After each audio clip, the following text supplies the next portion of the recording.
Hello, my name is Desiree, and I just finished my 4 years at Oxford University studying French and German as my BA in modern languages. I was originally born in Sri Lanka, where I lived for 5 years until my family and I moved to northern Italy due to financial and economical reasons, where we lived for 10 years before moving again to the UK in 2016 when I was 15 years old. Being a first generation immigrant who has moved countries twice in my lifetime, I am incredibly passionate about issues and themes related to immigrants and refugees.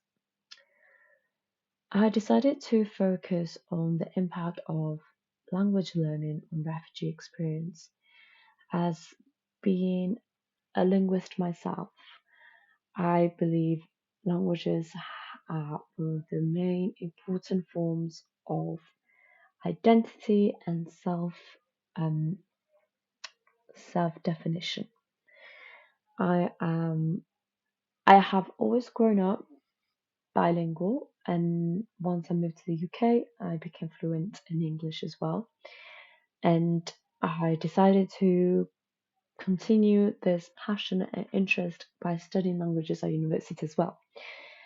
So I currently speak 5 languages, and I am very eager to learn many more in the future. And being someone who has learned languages which weren't just my own native tongue, I am very interested in the process of learning languages itself, and I wanted to consider how this has an impact on people that are forcefully displaced and are forced to create and build a new life in a country that is not their own, in a language that is not on their own. So, in my article, I researched on several different aspects of the impact of language learning, primarily focusing on the effects this has in the UK. I considered I considered what the learning programs offered by the government are and how these are perhaps not sufficient still, even though are even though they're definitely increasing and improving across time.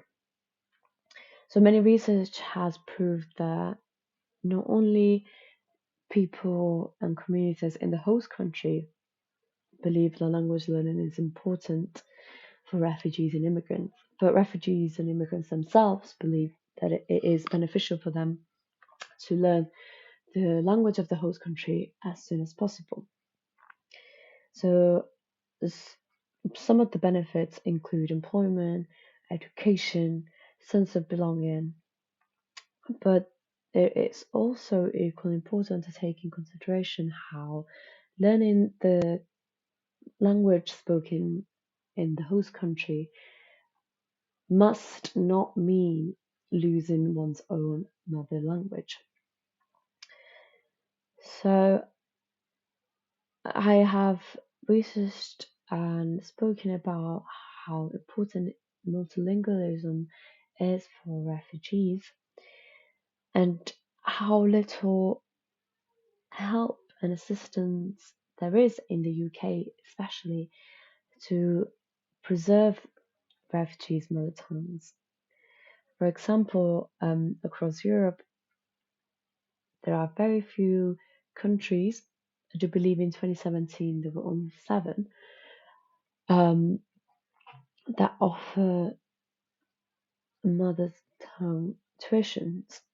One of them is Sweden, who believes that the right to keep one's mother tongue is important and must be continued throughout one's life.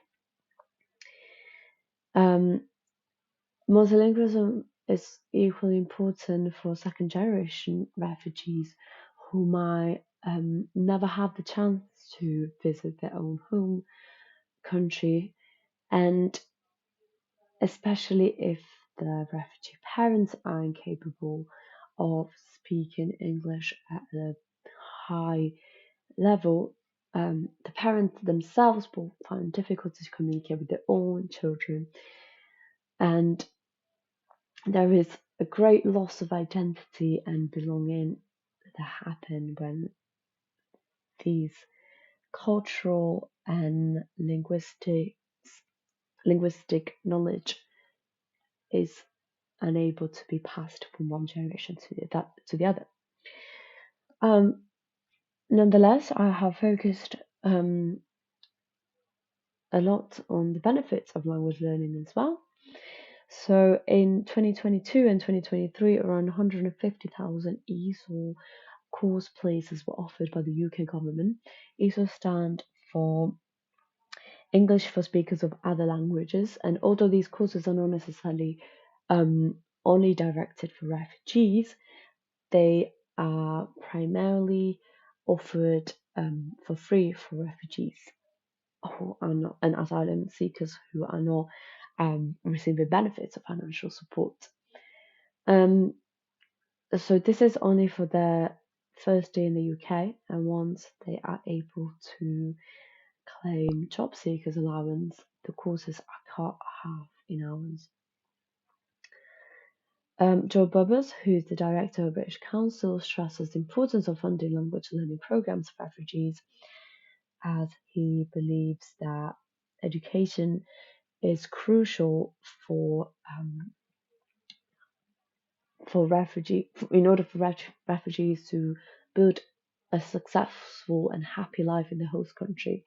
But still, there is a great lacuna in funding for these programs. Many statistics prove that the more refugees can speak English, the more employable they are.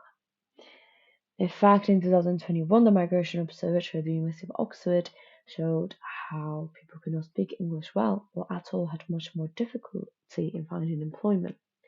But language proficiency is not only beneficial because it makes refugees more employable, but it also allows them to be self-sufficient and avoid injustice and mistreatment in the workplace.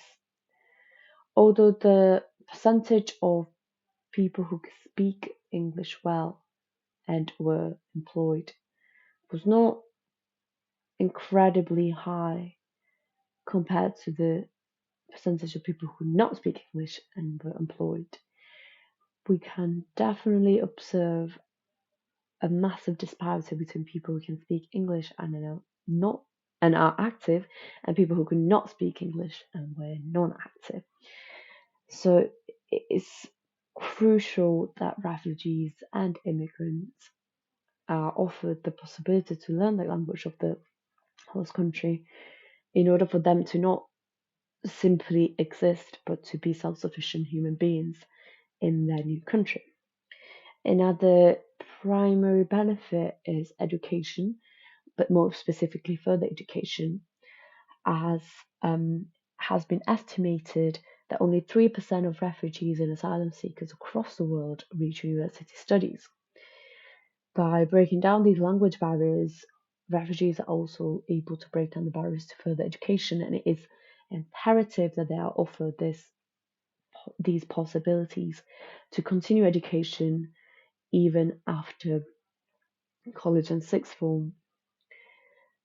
UK schools have been advised to work closely with charities, prioritising raising awareness on refugee experiences amidst staff, as well as posing a focus on teaching English through the arts and physical activities to make the whole experience of language learning for refugees much more accessible and comfortable. Furthermore, I have also considered how learning the host country's language also allows refugees to feel as if they belong to their new communities. It is by being able to communicate with those who are trying to help you that they can share experiences of trauma, loss, and grief, and in this way be able to come to terms with these events and move forward from these difficult times. And in a very similar manner, language proficiency also helps them break free from cycles of isolation and loneliness.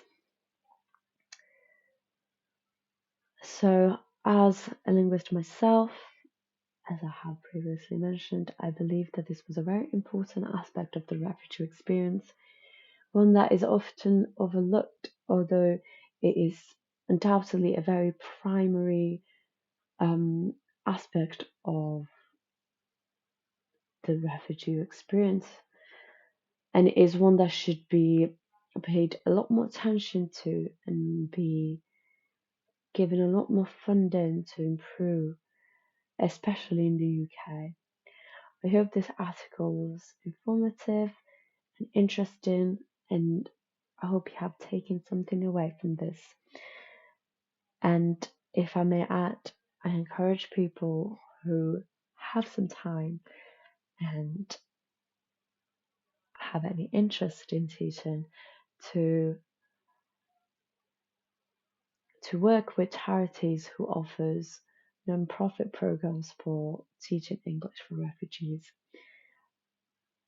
Although the government has funded a variety of courses for teaching English to refugees, I believe there's never enough resources out there, and if you can spare some time, I think it would be more than rewarding for both you and those you are helping. Thank you for reading my article and thank you for listening.